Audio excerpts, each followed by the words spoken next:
வேண்டாம் நல்ல மனம் உண்டாம் மாமலர நோக்குண்டாம் துப்பார் திருமேனி தும்பிக்கையான் பாதம் தப்பாமல் சார்வார் தமக்கு. இப்போ நம்ம இந்த வீடியோவில் பார்க்கக்கூடிய தலைப்பு குரு பெயர்ச்சி 2026. 2ஆம் தேதி ஜூன் மாதம் 2026 அன்று நிகழக்கூடிய குரு பெயர்ச்சியானது மிதுன ராசியிலேருந்து கடகராசிக்கு குருபவன் பெயர்ச்சியாகி போகிறாங்க. அந்த கடகராசி அப்படிங்கிறது குருபவனுக்கு உச்ச வீடு. ஸோ அந்த உச்ச வீட்டுக்கு குருபவன் போகும்போது தன்னுடைய முழு வீச்சில் நன்மைகளை அனைத்து ராசிகளுக்குமே கொடுப்பார். அதில் குறிப்பிட்டு சொல்லணும் அப்படின்னா ரிஷபம், மிதுனம், கடகம், சிம்மம், துலாம், தனுசு, கும்பம், மீனம் இந்த 8 ராசிகளுக்கும் முழுமையான நற்பலன்களை அதிகப்படியாக கொடுத்துட்டு மற்ற ராசிகளை 4 ராசிகளை தீமைகளை கொடுக்க போகிறது இல்லை. ஆனால் இந்த ராசிகளுக்கு கொடுக்கக்கூடிய முழு சுப பலன்களை அவங்களுக்கு கொடுக்கறதுல கொஞ்சம் தாமதப்படும், அவ்வளோதான்.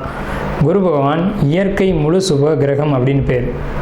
குரு பகவானுடைய காரகத்துவம் அப்படின்னு பார்க்கும்போது ஒழுக்கம், நேர்மை, மெரிட்டாக நடந்துக்கிறது, இந்த மாதிரியான விஷயங்களுக்கெல்லாம் காரகத்துவம் வைக்கிறாங்க. அதனால் இவருக்கு பேர் தன புத்திரக்காரகன்னு பேர். குரு அப்படின்னாலே ஒருத்தருக்கு வழிகாட்டுறவர் அப்படின்னு பேர். ஸோ இந்த அடிப்படையில் குருபகவானுடைய பெயர்ச்சி அப்படிங்கிறது இந்த 12 ராசிகளுக்கும் முழு சுபத்தன்மைகளை இருந்தாலும் மேலே சொன்ன 8 ராசிகளுக்கு அதிகப்படியான நன்மைகள் நடக்க இருக்குங்க. இந்த மீதியுள்ள 4 ராசிகளும் பரிகார ராசிகளை இங்கே எடுக்க வேண்டியதில்லை, ஏன்னா அதுக்கும் நல்ல பலன்களை தான் கொடுக்க போகிறாங்க. இருந்தாலும் இந்த 12 ராசிக்காரங்களும் இந்த 2ஆம் தேதி மார்ச் மாதம் 2026 வருஷம் டைம் நீங்கள் பார்க்க வேண்டிய அவசியம் இல்லை. நீங்கள் வசிக்கக்கூடிய இடத்துக்கு பக்கத்தில் இருக்கக்கூடிய சிவாலயத்துக்கு போயிட்டு சிவனுக்கு ஒரு அர்ச்சனை செய்துட்டு வந்தீங்க அப்படின்னா மிகவும் ஒரு சிறப்பான ஒரு விஷயமா இருக்கும். குரு பகவானை வழிபடுறது மூலமாக ஒருத்தருக்கு தனம் கிடைக்கும், கல்வி கிடைக்கும், பொருளாதாரம் கிடைக்கும், சமுதாயம் அந்தஸ்து கிடைக்கும், கௌரவம் கிடைக்கும். நம்ம சொல்கிறோம் இல்லைங்களா, ஒயிட் காலர் ஜாப்னு சொல்கிறோம் இல்லைங்களா, பேங்க்கில் வேலை பார்க்கக்கூடியவங்க, பணத்தை எண்ணக்கூடியவங்க, அழுக்குப்படாமல் வேலை செய்யக்கூடியவங்க, இந்த மாதிரியான விஷயங்களுக்கு காரத்துவம் வைக்கக்கூடியவர் யாருன்னு கேட்டிங்கன்னா குரு பகவான் தான். அதுலேயும் கடகராசியில் குரு வர்றது அப்படிங்கிறது கஜகேசரி யோகம்னு பேர். கஜகேசரி அப்படின்னா 100 யானைகள் சண்டையிட வரும்போது ஒரு சிங்கம் எதிர்த்து போட்டிட்டு அந்த 100 யானைகளையும் விரட்டி தள்ளுறது அப்படின்னு பேர்.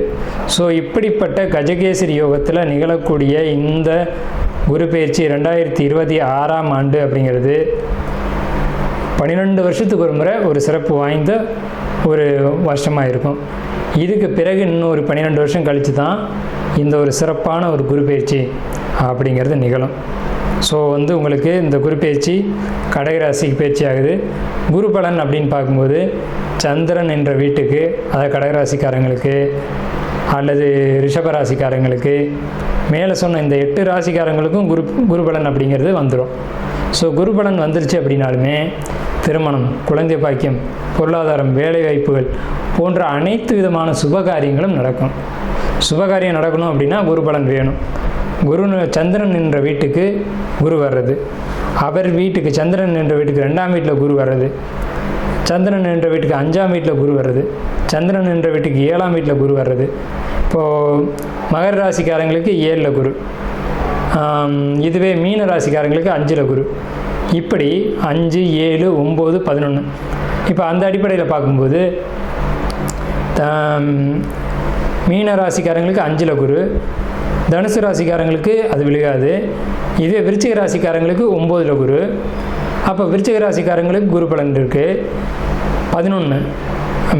கன்னி ராசிக்காரங்களுக்கு 11ல் குரு.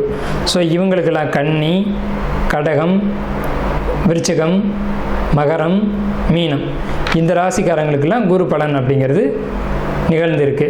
அஸ்வினி நட்சத்திரக்காரங்களுக்கு வரக்கூடிய குரு பெயர்ச்சி, அதாவது 1ஆம் தேதி திருக்கணிதப்படி 1ஆம் தேதி வரக்கூடிய இந்த குரு பெயர்ச்சியானது என்ன மாதிரி பலன்களை கொடுக்க இருக்குது அப்படின்னு நம்ம பார்க்கும்போது, முதல் விஷயம் அஸ்வினி நட்சத்திரக்காரங்க உடல் ஆரோக்கியத்தில் கவனம் செலுத்தணும். 2வது விஷயம் தொழில் மற்றும் வேலை வாய்ப்புகளில் மாற்றம் நிச்சயமாக இருக்குது, அதில் முன்னேற்றங்கள் இருக்குது. முதல்ல மாற்றம், அடுத்து முன்னேற்றம்.